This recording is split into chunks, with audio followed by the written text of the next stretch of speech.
Hey, what's up, everybody? It's Crypto in the House. It is Sunday, September 4th. Hope all is well with everyone out there. Today, we're going to discuss crypto winners and losers for the week. We're going to discuss basically how Bitcoin mining and the bad rap it gets from how much energy those out there say it claims to waste. And finally, we're going to look at some rent and inflation for Gen Z and millennials and where they're affected most and what percentage of their salaries are going towards housing. So jumping right in with today's first crypto story. We're looking at the crypto winners and losers for the week. So basically when we look at this is from Cointelegraph, Bitcoin reached a high of 20,542, a low of 19,617 on the week, while ETH hit a high of 1642 with a low of 1429. Look at the top altcoin gainers: Celsius, eCash, Lido DAO. Celsius, we all know, pumped from the announcement that they were returning up to $50 million to consumers. The Cell token seemed to rally a little bit afterwards. Who knows where that's going to go? Who knows where Celsius is going to go? But that's where we saw that pump. The top losers: Helium, Avalanche, Arweave. Avalanche did have that. Basically, when that weird video came out from that attorney saying it was undercover, that he was taking, his firm was taking kickbacks in the form of tokens, Ava Labs denied it. The next day after that denial by the Ava Labs CEO, the price skyrocketed up. But, looking at this chart, it ended down over 10% for the week. So that quick pump slowly came back down to earth. So those are your crypto winners and losers for this week. Looking here at the next slide, we're going to go into more of a in-depth here, right? So if you want to see, essentially, these are all according to CoinMarketCap, and this is tracking the 100 top cryptos. So for perspective, look at this study from Arcane Research. Bitcoin miners are unique energy consumers, and what they mean by that is it's not just another energy intensive industry, as most people think and believe, but there's one big difference. They're saying miners are uniquely flexible concerning where and when they consume energy. Case in point, Bitcoin mining complements the growth of wind and solar grids, which often produce unstable and non-controller energy. Arcane points out that the Electric Reliability Council of Texas to date has only allowed miners to participate in the most advanced demand response program. So there's a couple handy charts they put here to kind of put it into perspective from a Bitcoin miner to a data center to a steel plant, right? The interruptibility, the cost of reacting, the reaction time, the availability, the granularity. You can see Bitcoin mining excels in every category. Looking here, district heating with Bitcoin mining, yearly reduction in carbon emissions, right?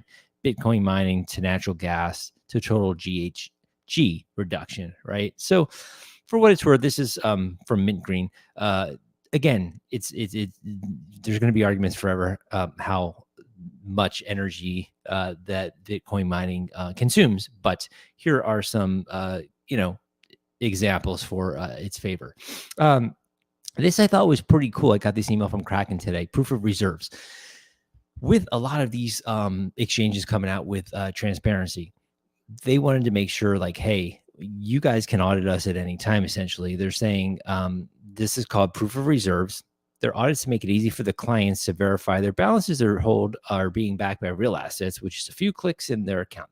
An advanced cryptographic accounting procedure conducted semi-annually by trusted auditors.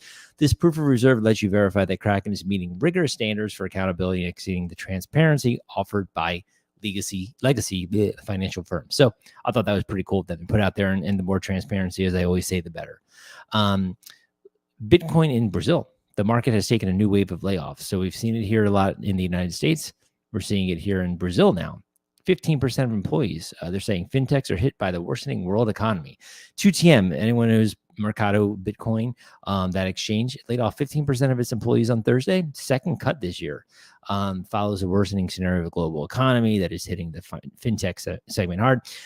Press release says, the global economy basically has affected everything but these innovation segments around the world. And that's what led to this second round of layoffs in Brazil. Moving on to some real estate, millennial and Gen Z renters have a personal inflation rate above 11% compared with 8.5% for the average American. So it's hitting these young renters hard, they're saying, Redfin News, is because the cost of rent and other expenses has increased much faster than their incomes, right? So when you're looking at inflation, right? Gasoline, groceries, everything is increasing so much more than what they're making. The overall cost of goods and services increased 11.6 year over year, substantially higher, like the aforementioned 8.5%. The personal inflation rate came taking on a new lease, they're saying, came in 11.3. That really is high. Here's a chart so you can kind of see from January 2020 through the pandemic to the present. Millennials the most, Gen Z overall 8.5. So if you're in those categories, obviously you might be feeling the pain. So this is with their new lease, and then the red line is overall inflation. They're saying this is largely due to the obviously rent costs are going up. They can't afford to buy because mortgage rates are going up, right? So asking rents are up 13.5% year over year. This past July, rental prices increased slowly after skyrocketing in 2021, but asking rents overall are 25% higher than they were before the pandemic, right? So millennials and Gen Z account for one quarter of their income for housing, the largest chunk of all spending categories. For the sake of comparison, they say they spend about 13% on food, 7% on fuel. And although inflation has eased a bit, it's still causing widespread economic turmoil. Cities where it's hit hardest, renters in Seattle, Miami, New York, are the hardest hit by inflation. So they're seeing, goods and services rise 17% in Seattle.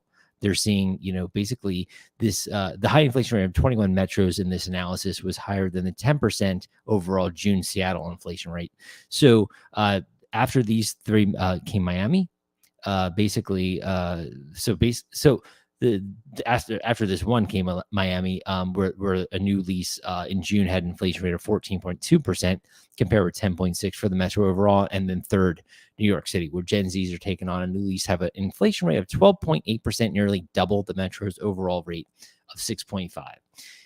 Saying that with New York City, probably not a story that many people are going to feel sympathetic for in the sense of how much money this cost. But this woman claims she was conned into buying a $19 million Tribeca penthouse because it had a doorman, partially. Obviously, I'm sure that place was really nice, but it was a luxury 7-story condo, and it only has a part-time doorman on weekdays and virtual assistant on weekends. So they're basically saying that they lied about having this full-time 24/7 doorman. It named the brokerage, the firm, and one of their brokers. Basically, the single mom of three felt unsafe about the apparent lack of a full-time human gatekeeper.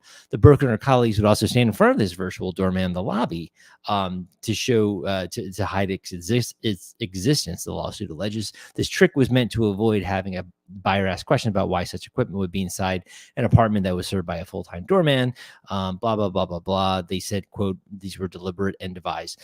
Their attorney shot back saying, "Hey, the seller's not liable or bound in any manner by any verbal, written standards, representations, real estate broker setups, or information pertaining to the above premises furnished by a real estate broker, nor by any agent, employee, servant, or other person."